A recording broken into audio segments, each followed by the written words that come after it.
गोदान मुगानि जों आबादारि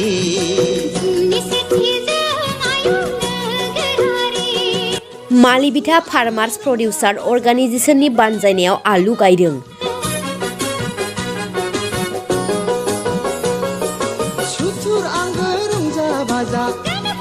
चिरां जिल्ला भारत भुटान सिमना एबा साहा ओनसोलनि सिमा मालिबिथानि मालिबिथा फार्मार्स प्रडिउसार अर्गानाइजेशननि बानजायनाय आरो समाजा सिबिग्रा बिकु बसुमतारी आरो जियन नार्जारी बिथांमोननि दैदेननायाव बे मालिबिथा ओनसोलनि गोबां रायजो राजा एबा गोख्रों आबादारिफोरखौ लानानै ओनसोलनि आबादारि बिथिङाव जौगाखांहोनायनि थांखिजों गासै 5 बिगासोनि हायाव आलु आबाद मावो।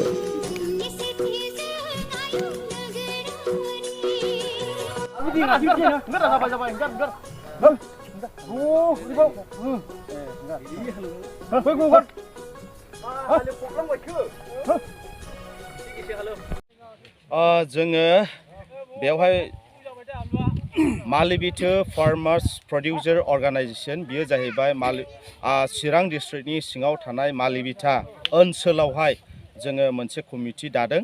ओमफ्राय बेनो जाहैबाय जे एग्रिकालचार जायफ्रा फार्मार्सफोर दङ बिथांमोनखौ जोङो ज' खालामनानैहाय दिनैहाय जोंनि मावनायखौ जोङो देखायनो थाखाय एबा जोंनि फार्मार्सफ्रा जे एक्टिभ जोङो बेखौ देखायनो थाखाय दिनैहाय जोङो बे जायगायावहाय जोङो आलुखौ जोङो गायदों। आरो बे आलुखौ जोङो माने सोरबाफोर बायदिया बुंगोन जे माहायनिफ्राय मोनदों, खिन्थु जोङो बे आलुखौ जोङो दिनैहाय जोङो गावनि थाखाजों गावनि फैसाजों जोङो शेयार मार्केट जोङो शेयार खालामनानैहाय दिनै बे आलु जोलैखौ दिनैहाय जोङो गायदों।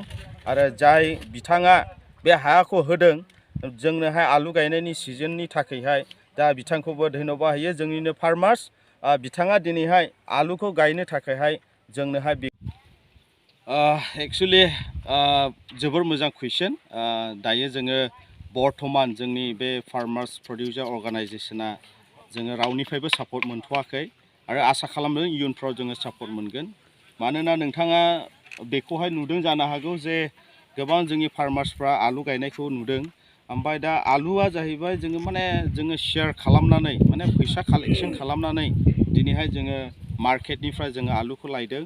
आरो बे आलुखौ लायनानैहाय दिनैहाय जोंनि बे जायगायावहाय जोङो आलुखौ गायनानैहाय दिनैहाय जोङो माने फार्स्ट टाइम जोङो साक्सेस खालामगोन होननानैहाय जोंनि फार्मार्स अर्गानाइजेशना दिनैहाय गाजा गोमजायैनो ज'यैनो रंजा खुसियैनो दिनैहाय आलुखौ गायनो थाखायहाय माने रेडि जादों आरो गायगासिनोबो दङ।